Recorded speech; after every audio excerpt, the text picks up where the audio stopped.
Հայաստանում չես գտնի հարգելի բարեկամ երկու կուսակցություն, որը հետևողականորեն տարիների ընթացքում տարել է իր կուրսը եւ որոնք նաեւ իրար հակոտնյա են։ Երկու կուսակցություն, որոնք ունեն ռեալ քաղաքական, գաղափարախոսական հակասություններ։ Շատերդ կարող եք ասել Դաշնակցություն եւ Հայ ազգային կոնգրես, բայց եւ Դաշնակցությունը եւ Հայ ազգային կոնգրեսը չդերսևորեցին հետևողականություն։ Բերեմ ընդամենը մեկ օրինակ։ 2008 թվականի մարտի 1-ի դեպքերի բացահայտման թիվ 1 ջատագովը պետք է լիներ Հայ ազգային կոնգրեսը։ Բազմաթիվ ապացույցներ եմ ես ներկայացրել, թե ինչպես է Նիկոլ Փաշինյանը, ով 2008 թվականին առաջին հայացքի ժողովրդի կողմից էր, ընդդիմության կողմից էր, այսինքն իշխանությանը դեմ էր, լավ այսպես ասենք, ֆինանսական ծառայություններ են մատուցել այն մարդկանց, այն զինվորականներին, ում բերել էին Արցախից եւ բաց թողել ժողովրդի վրա։ Թե ինչպես է Նիկոլ Փաշինյանը ֆինանսական ծառայություն մատուցել Օգանովսկում, թե ինչպես է Նիկոլ Փաշինյանը ֆինանսական ծառայություններ մատուցել Սպեցնազի հրամանատար Գագիկ Սարգսյանին։ Գագիկ Սարգսյանը օրինակ ունեցել է 5 միլիարդ 200 միլիոն դոլար վարկ փոխառություն, որը տրվել է եւ հետագայում ջրվել է Նիկոլ Փաշինյանի, Արայիկ Հարությունյանի, հեղափոխական ճակերտավոր Նիկոլ Փաշինյանի կառավարման տարիներին։ Եվ այս խայտառակությունը պիտի Լևոն Զորաբյանը կամ Հայ ազգային կոնգրեսի մնացյալ կուսակցականները, ովքեր նախընտրական կամպանիային էին մասնակցում, օրինակ, պիտի դնեին Նիկոլ Փաշինյանի դեմը եւ պահանջեին պատասխան։ Բայց բացարձակ լռություն։ Դաշնակցություն կուսակցությունը, ով հանդես է գալիս ազգայնական, այսպես ասած, հայդատական մոտեցումներով,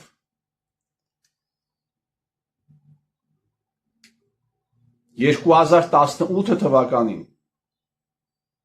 2018 թվականի ապրիլ ամսին վարչապետ է ընտրում մեկին, ում նախագահության օրոք ֆուտբոլիստների մարզաշապիկների վրայից հանվում էին Արարատ լեռան նկարները,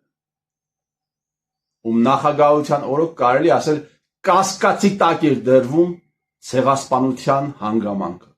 եւ միաձայն այդ կուսակցությունը, խմբակցությունը 18 թվականի ապրիլին նախ վարչապետ է ընտրում Սերժ Սարգսյանին,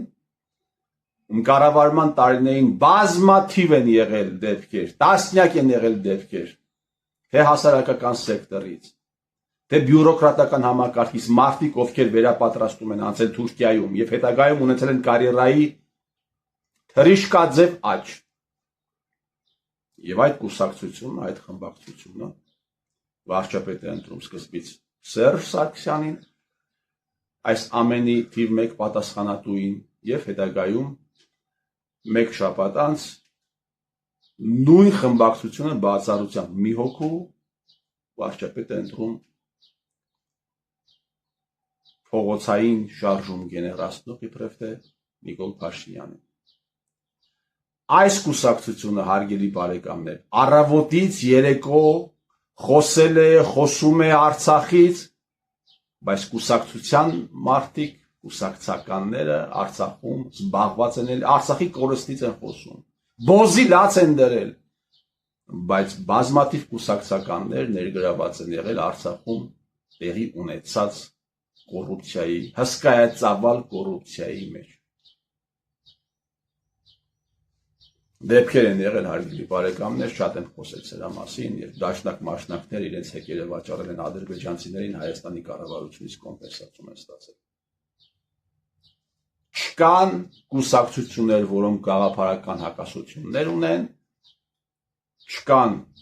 կուսակցություններ, որոնք հետևողականորեն տանում են իրենց գիծը, իսկ քաղաքականությունը եւ քաղաքականությամբ զբաղվող մարդիկ պիտի կուսակցությունները, մարդիկ, լիդերները պիտի պատրաստ լինեն զրկանքների, գաղափարների համար զրկանքների եւ նաեւ ասում են պիտի պատրաստ լինես զրկանքներ տալ քո հակառակորդին։ Եթե այս ամենը չկա, ոչ թե փողի համար, այլ գաղափարների մոտեցումների քաղաքական, ապա շատ տխուր է, մի խոսքով այս շարքը կարելի է երկար թվել, բայց Հայաստանի Հանրապետությունում գրանցված են 150 կուսակցություններ, հարգելի բարեկամներ։ Չկան այս չափանիշներին համապատասխանող գոնե երկու կուսակցություն, բայց գրանցված են 150 կուսակցություններ, կուսակցապետեր կան, շատ է լինում, երբ ինձ զանգում են ինչ-որ միտեղից, ասում են, ես ինչ կուսակցության նախագահն եմ, ասում են, ձեր Գյումրի տարածքային կազմակերպության ղեկավարը ով է։ Լոռու մարզում ձեր կուսակցության ներկայացուցիչը ով է, չկա, բայց կուսակցապետ են, ներկայանում են որպես կուսակցության նախագահն են, մի խոսքով 150 հատ։ Հայաստանում ըստ էության չկա քաղաքականություն, հարգելի բարեկամներ, քաղաքականությունը պետությունը կառավարելու արվեստ է, սա սահմանումներից մեկը։ Պետությունը կառավարելու վերաբերյալ մոտեցումներ դու պիտի ներկայացնես։ Քաղաքականություն չկա Հայաստանում, հարգելի բարեկամներ, կա համատարած գավառականություն։ Բայց կան բազմաթիվ քաղաքական գործիչներ, բազմաթիվ, 1000-ից ավել քաղաքական գործիչներ կան Հայաստանում, եղել են, կան, չկա քաղաքականություն, բայց կան քաղաքական օրինակ բանտարկյալներ։ Եվ իմիջիայլոց եթե դուք ուշադրություն դարձնեք, ամեն հեռուստաալիք ունի իր նախընտրելի քաղաքական բանտարկյալների ցանկը։ Միտեղ քաղաքական բանտարկյալը նա է, միտեղ քաղաքական բանտարկյալը այն մյուսն է, մի հեռուստաալիքում այն մի քաղաքական բանտարկյալի մասին չեն խոսում, այն մյուս հեռուստաալիքում խոսում են միայն իրենց նախընտրած քաղաքական բանտարկյալների մասին։ Մենք հայերս թղթի կտոր ենք սարքել սահմանադրությունը եւ անկախության հռչակագիրը։ Ուղղակի թղթի կտոր էր, գեղեցիկ բառեր էր գրված, օրինակ, որ անկախության հռչակագրում գրված էր իշխանությունը պիտի պատկանի ժողովրդին։ Գրված էր, որ ընդերքը պիտի պատկանի ժողովրդին։ Եվ չեղարկված են այս դրույթները ամբողջապես։ Սահմանադրության մեջ գրված էր, որ հենց այդ նույն ժողովուրդը, ում պատկանում է իշխանությունը, ընտրությունների միջոցով պիտի ձևավորի պետական մարմինները կառավարման, տեղական ինքնակառավարման մարմինները, այս դրույթը եւս հիմնովին երևի չես գտնի սահմանադրության կամ անկախության հռչակագրի մեջ մի դրույթ, որը հիմնովին աղավաղված չէ հայ ջոչերի կողմից ինչ որտեղ նաև ժողովրդի մասնակցությամբ։ Բայց մենք հայերս ասում ենք, որ մենք թույլ չենք տա անկախության հռչակագիրը հանկարծ չեղարկեն, սահմանադրությունը փոխեն եւ պրեամբուլայից հանեն անկախության հռչակագրի վերաբերյալ հղումը։ Բայց ինքներս այդ ամենը դարձրել էին թղթի կտոր։ Տեսնում եք ինչ հակասական ժամանակներում ենք, հարաբերություններում ենք մենք ապրում, պարադոքսալ իրավիճակներում։ Հայաստանում չի եղել հեղափոխություն։ Որևէ պետության հատուկ ծառայությունների գործակալները չեն կարող իրականացնել հեղափոխություն այն ռեժիմի դեմ, որի կողմից եղել են հավաքը գրված եւ որին իրենք ծառայել են։ Դա ուղղակի հնարավոր չէ։ Բայց առավոտից երեկո խոսում են հեղափոխական տերորի մասին, խոսում են 37 թվի մասին, խոսում են համատարած կուլակաթափության մասին, հայտարարություն է էլի ուղղակի։ Հազարներով մարդիկ, ովքեր երկիրը կեղեքել են, հազարներով ազատման են գալիս Հայաստանում։ բայց կուլակաթափության գործընթաց է տեղի ունենում զուգահեռ, հետաքրքիր է, չէ՞։ Չի եղել Հայաստանի Հանրապետությունում հեղափոխություն, հարգելի բարեկամներ, բայց ինչքան գիտեմ, գրանցված կա հեղափոխության պահապանների այդպես ջուր կազմակերպություններ նույնիսկ բաց է։ Այս ֆրագմենտը եւս ցույց է տալիս այն վիճակը, որի մեջ մենք բոլորս ապրում ենք։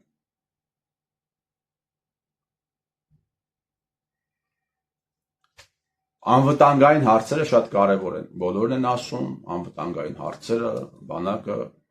շատ կարևոր է պետության համար, ազգի համար, միայն 2011-2019 թվականին բանակից ազատվել է 50,000 պատանի եւ երիտասարդ։ Ազգը բանակից ազատել է 50,000 պատանի եւ երիտասարդ։ Ու վստահ եմ զորոյական թվականներին եւս նույն իրավիճակն է եղել։ Բայց բանակը դա մի սակրալ կառույց է եղել ազգի համար։ Բանակը սակրալ կառույց է եղել։ Անվտանգությունը շատ կարևոր մակարդակում պիտի լինի, բոլորն են ասում, բայց այդ անվտանգությունը պիտի ապահովեն ոչ թե իրենց զավակները, այլ կողքից պիտի ապահովեն։ Ոչ իրենք չպիտի մասնակցեն, իրենց զավակները պիտի ուրիշ գործերով զբաղվեն, ուրիշ գործերով պիտի պետությանը օգուտ տան։ Շատ են մարդիկ, ովքեր ասում են դե չեն ծառայել, բայց հիմա գիտությամբ է զբաղվում, գիտությամբ է օգուտ տալիս, կամ էլ դե շատ բան է, էլի կռվարար է, ինքը ծառայելու բան չէր, խելար տղա է, խելար բան իմաստով, հա լավ իմաստով են ասում, խելար է, տաքարյուն է, ինքը ծառայելու բան չէր, գնար փորձանք պիտի դառնար եւ մեր գլխին եւ բանակի գլխին, հա։ Պատգամավորների ճնշող մեծամասնությունը, հարգելի բարեկամներ, բանակում ծառայել չեն, եղել եւ չեն։ Դնում են Արցախի դրոշները իրանց սեղաններին եւ բոզիլած կապում։ Հենց այդ նույն դաշնակների ճնշող մեծամասնությունը բանակից ազատված է, որոնք հանդես են եկել, հանդես են գալիս հիմա, ազգայնական, ոչ մի թիզական բաներով էին, հռետորաբանությունով էին հանդես գալիս, դրանց ջոջերը բանակից ազատվում էին, պարտադիր զինվորական ծառայությունից ազատվում էին։ Ամբողջ պետությունը պրախադնոյդ որ է դարձել, ամբողջ պետությունը։ Ես մի անգամ ներկայացրեցի, թե ինչպես էին ադրբեջանցիները եկել այստեղ, դրոններ էին բարձրացնում, նույնիսկ Գյումրիում հաղորդումներ էին նկարահանում, պետական ինստիտուտներն էին նկարահանում վերևից, մարդկանցից հարցազրույցներ էին վերցնում։ Ես վստահ եմ, որ այդ այցելությունները գրում են ամեն շաբաթյա բնույթ, ուղղակի այդ անգամ հրապարակվեց։ Ադրբեջանցիները, թուրքերը որտեղից ուզեցել մտել են Հայաստան, որտեղից ուզեցել դուրս են եկել, ինչ հանցագործություն ուզել են իրականացրել են, ամբողջ Հայաստանը պրախադնոյդ որ է եղել եւ է, բայց ազգը մտահոգված է այդ մի հատվածով Սյունիքի, որը կոչվում է թրիփ, Զանգեզուրի միջանցք։ Պրախադնոյդ որի մեջ մտահոգված են Զանգեզուրի միջանցքով։ Եվ որպես կանոն դեֆոլտի շեմին կանգնած պետություն, դեֆոլտի շեմին կանգնած պետություն, ջախջախիչ պարտություն, բազմաթիվ հերոսներ, բազմաթիվ գեներալներ, ճշմարտությունը խեղող ժուրնալիստներ, անարդար դատավորներ, այն համակարգը, այն տարածքը, սա պետություն չէ, Հայաստանը պետություն չէ եւ սա քաղաքական գնահատական չի։ Սրանց իմաստով, հա, սրանց լեզվամտածողության իմաստով, թեպետ սա քաղաքական գնահատական է, ամենաիսկական քաղաքական գնահատականն է, բայց սրանք ինչ են ասում քաղաքական գնահատականի տակ, ամեն մեկը մի հիմարություն կարող է ասել, դա գնահատական են տվել։ Որտեւ քաղաքականության վերաբերյալ իրենց պատկերացումն է այսպիսին։ Պետությունը դա հասարակական քաղաքական կազմակերպություն է, որ ունի ընդգծված սահմաններ, հստակ սահմաններ, որոշակի գոնե որոշակի տարածք, լավ, հələ սահմանների մասին չխոսենք, կա որոշակի տարածք,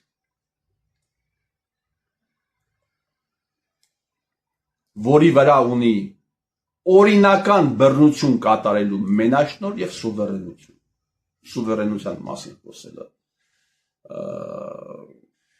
անիմաստ է, սրանք նաև օրինական բռնություն իրականացնելու մենաշնորհ չունեն այս տարածքում։ Սա պետություն չէ եւ նաև տարածքը որոշակի չէ։ Սա պետություն չէ, հարգելի բարեկամներ։ Սա ինչ որ մի